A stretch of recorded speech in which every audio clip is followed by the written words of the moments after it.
A Catholic school. Diyan nag-school si Domi and diyan rin nag-school si Jack. But nakikita niyo ba mga yellow bits na yan? 4:12. Mag-aalas 2 na. Ito pa rin siya. Well, may progress naman. Mga basic lang. Basic essentials lang. $60. Tatlo. Iba-ibang flavor. Flavor? Kung alam ko lang na pang ano siya, hindi naman kasi ako nagbabastas.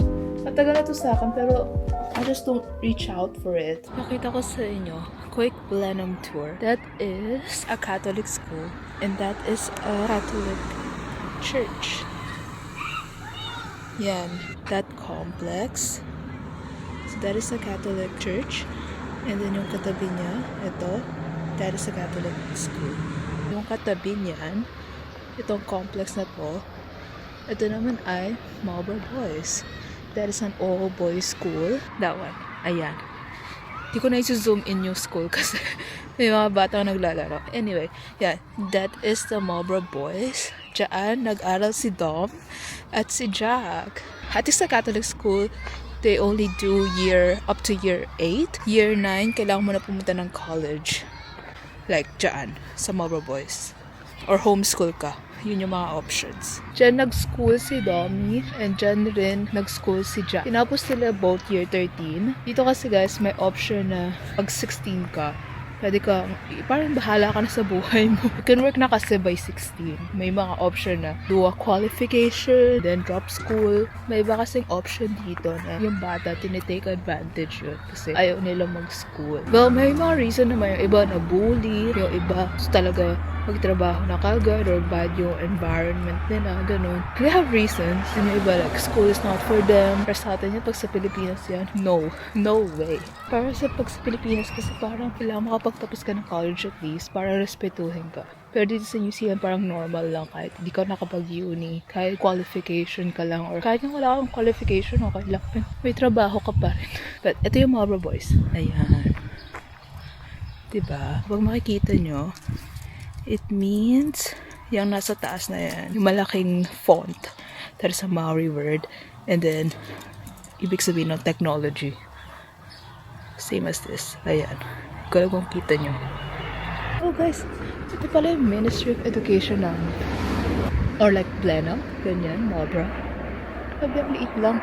Parang bahay. And that is the Marlborough Boys. Tama ba kung naririnig nyo, pero vlog ko sana, pakita ko sana yung basketball court na Marlborough Boys or parang activity court nila or parang sports complex nila, kaso may mga batang naglalaro, so huwag na lang. But papakita ko sa inyo yung Blenheim. Yan guys, pretty complete naman yung Blenheim. Ayan na yung town, pero may Montessori pala dito sa Blenheim. Hindi ko alam to. It's my first time. Para lang siyang bahay, no? Ang liit. Pero Montessori daw siya. And then, guys, ito. So, ito ata yung back part ng Marlborough Boys, yung college. Ayan ang kanilang rugby field. But ayan, Marlborough College. Ayan, dyan, dati naglalaro si Jack ng kanyang rugby.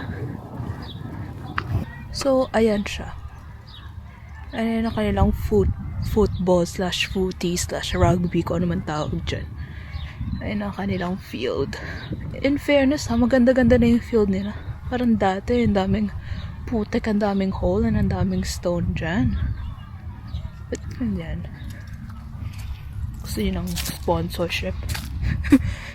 Ayan. Diba? Ang ganda. Oh, ayan na. Ayan na yung church na sinasabi ko. Ayan yung Catholic Church. Ayan. Kita nyo ba? Kita nyo ba? Ayan, yan na yung Catholic Church. Uso dito yan sa Blenheim or sa New Zealand. Parang mga daycare.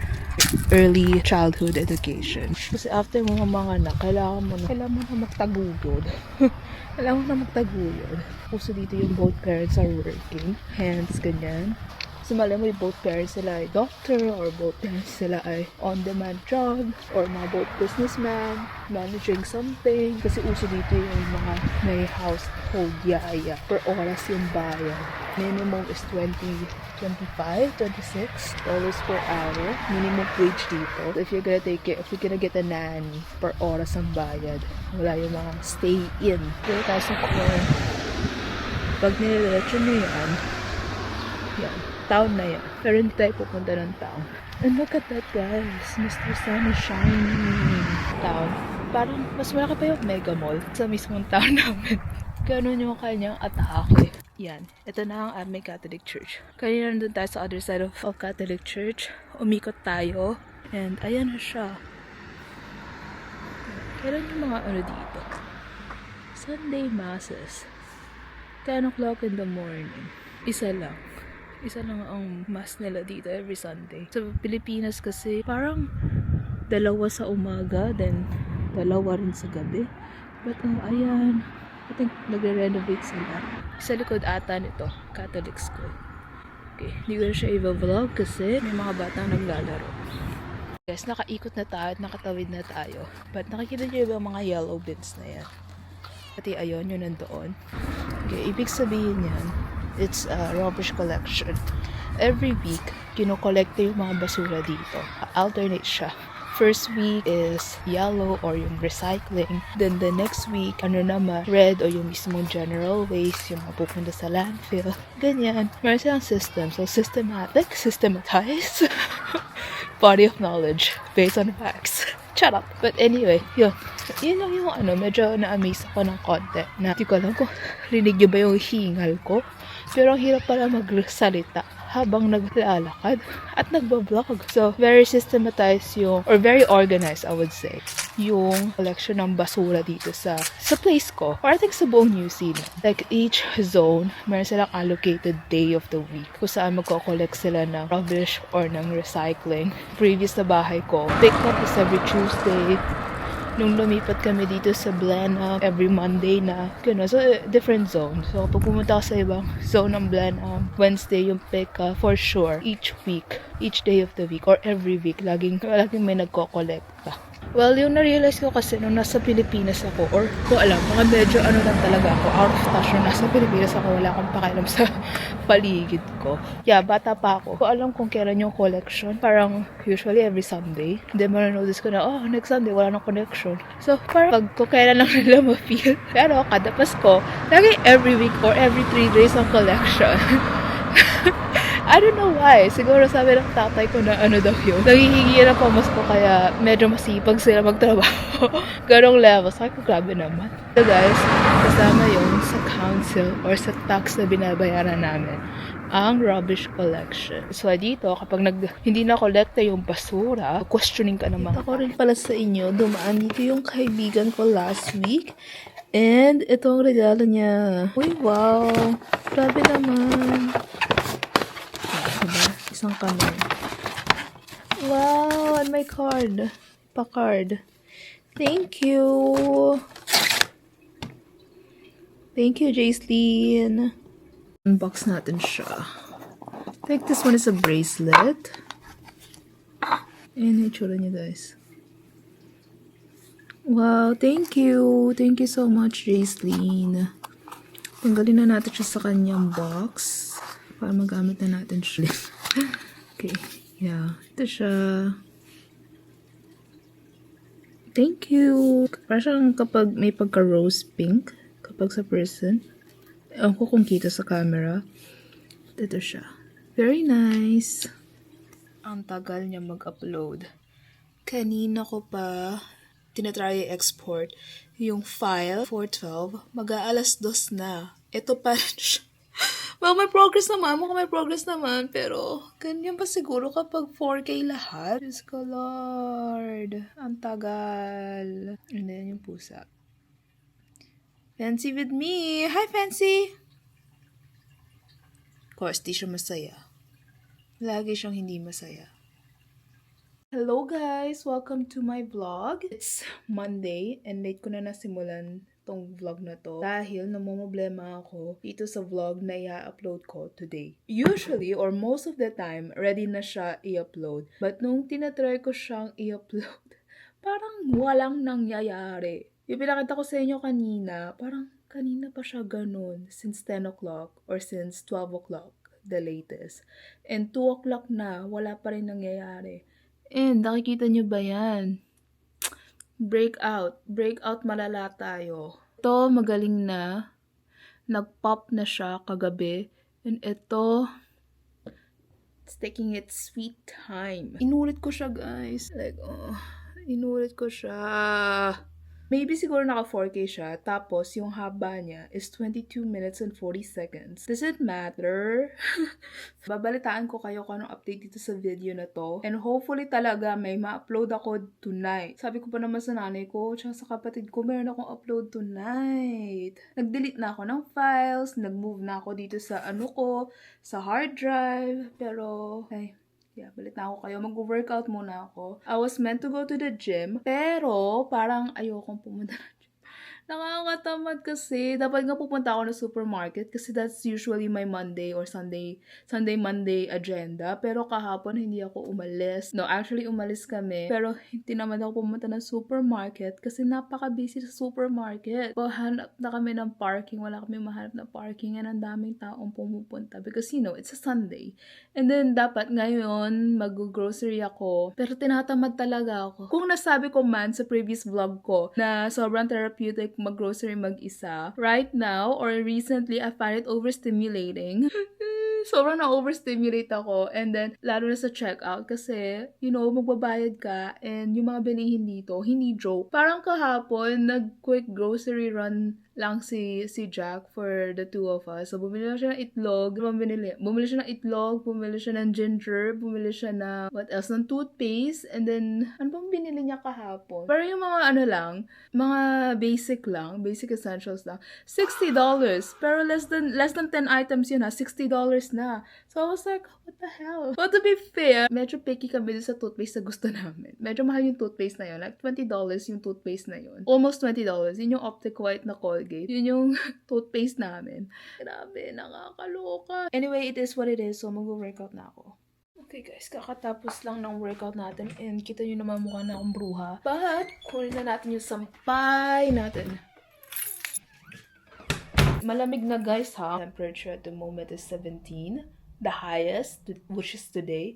Pero kahapon it was around 14. Cloudy pa yon, but today is 17. It was clear blue skies all throughout the day, so which is good. Nagsampay ako. I don't expect na matutuyo kagad siya. Probably magiging, parang malamig lang siya. Pero I don't expect na fully tuyo siya. Kasi nga, winter dito. Ang saglit lang yung araw.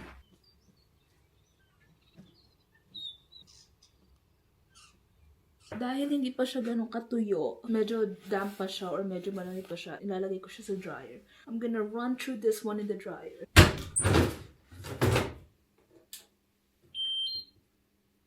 Chika ko lang guys, pagpasensyahan nyo na yan yung daing ko. Napatuyo ko sila.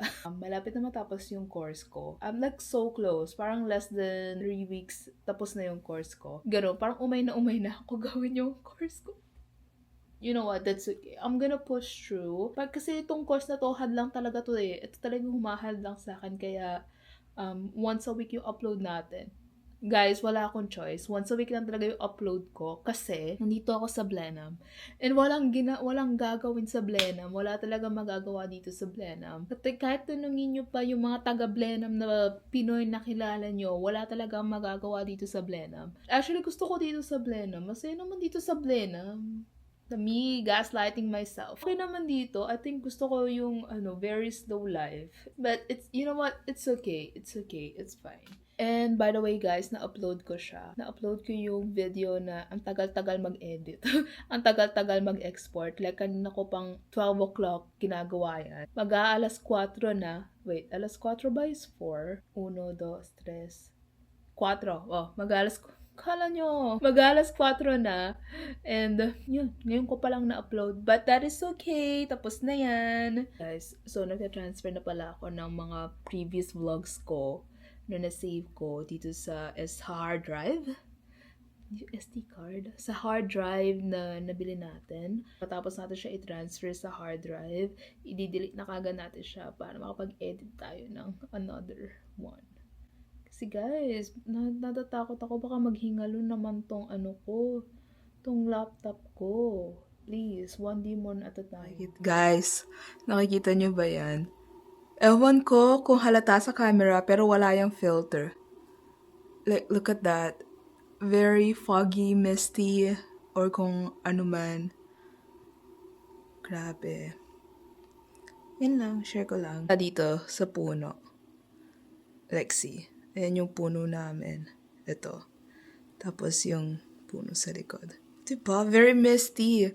It's like, naglalakad ka talaga sa heaven. Lord, nasa heaven na ba ako? Heaven! Nasa heaven ako! Ganda. Grabe, so dreamy.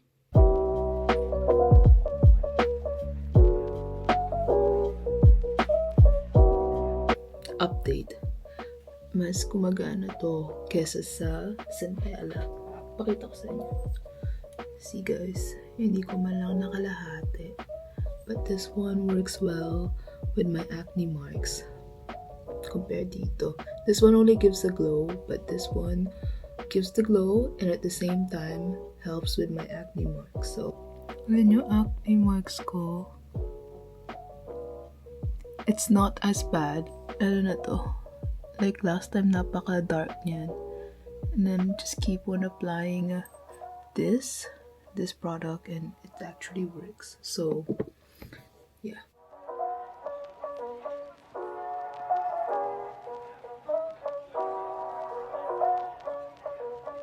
My staple.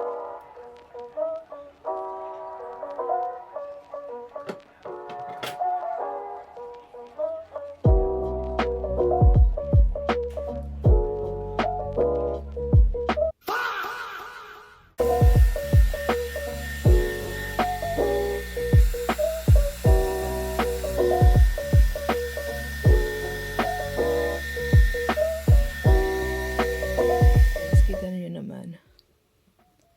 Yan yung setup namin ni Jack. Then, lagi nakaarang tong napakalaking gaming table niya. So, yeah. Every weekends, nag-game si Jack. And, ay nako. Bukas ba? Marami pa, may laman pa ba yan? May laman pa. Buti naman, hindi niya inuubos ng isang upuan yan. But yan ang setup namin. Hi guys! Today is Sunday and galing kami ni Jack sa...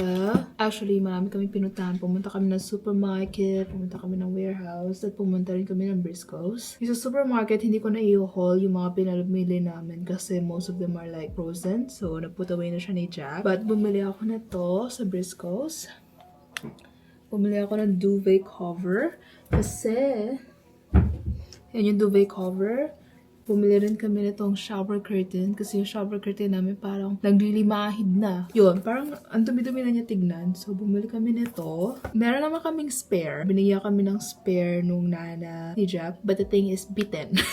Bitten siya. Bumili rin ako nitong duvet cover. Duvet. Duvet is king size from Briscoes. Naka-sale sila. So, nakuha na 60% off to. At original price niya ay $200. Nakuha namin siya ng around $80 or $90. Something like that, but less than 100.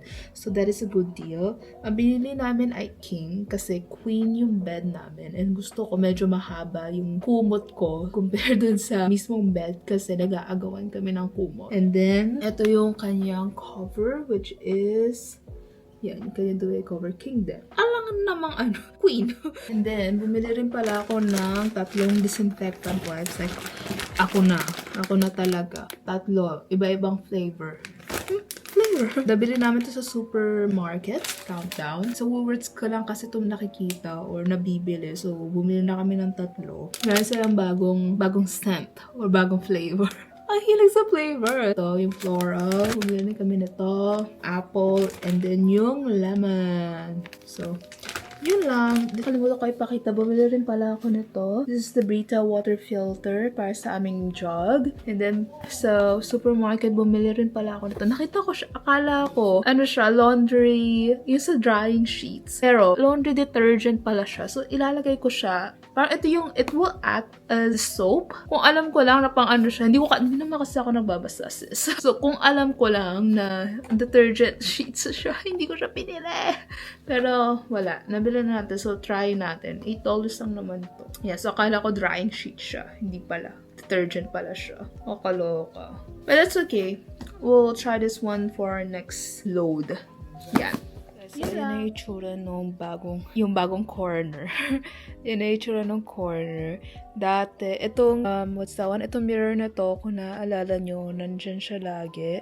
Katabi ng cat food. And then, yeah, malinis naman siya. Nilagay ko na dyan. Kasi dati, yun nandyan is yung shoes, yung mga sapatos ko. But, I decided na ilipat sila sa likod. Doon sa may mga shoe rack, katabi ng mga sapatos ni Jack. Para nice and clear entry na lang siya. Hindi ko bet yung mirror na yan. Gusto ko siyang tanggalin. Gusto ko actually clear lang siya. But, wala pa akong paglalagyan ng mirror. So, dyan na lang muna siya. Together with my bags na everyday use. Yan yung mga everyday na ginagamit ko pang gym, pang lunchbox, yung nakita niyo sa haul, and then yung work bag ko. So, ayan. So far, yan lang yung achievement natin. And guys, tignan na nilaw na tong isang plant.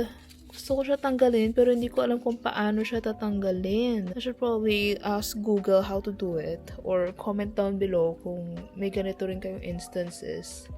I think the leaf is too old. That's why. Pero may bago siyang tubo, which is this. So, I think okay pa naman siya. Yun. Yun lang. Guys, pakita ko pala sa inyo. Nag-declutter ako ng isang araw. Or I think sometime last week. It's like a random night na nag-declutter ako doon sa room namin na mukhang bodega. Mukhang bodega. Ito is yung mga items na ibibigay ko sa pinsan ni Jack na si Stella. Siya yung parang teenager na kasi ni Jack na babae na alam ko na gusto yung mga girly stuff. So, ibibigay ko to. First is this one. Yung mga face mask na hindi ko magagamit. Hindi ko siya magagamit kasi meron akong face mask na mas hiyang yung skin ko. Ito, not so much. So, ibibigay ko na lang to sa kanya. Hopefully, magamit niya. If hindi niya magagamit, okay lang. Pwede na niyang itapon. Tapos, ito rin, yung mga work incentives ko na hindi ko naman ginagamit. Bibigay ko na lang sa kanya. Ito is hindi pa to bukas. Pati ito, hopefully, kung di niya gusto yung amoy, it's fine. Pwede niya itapon. Then, ito din.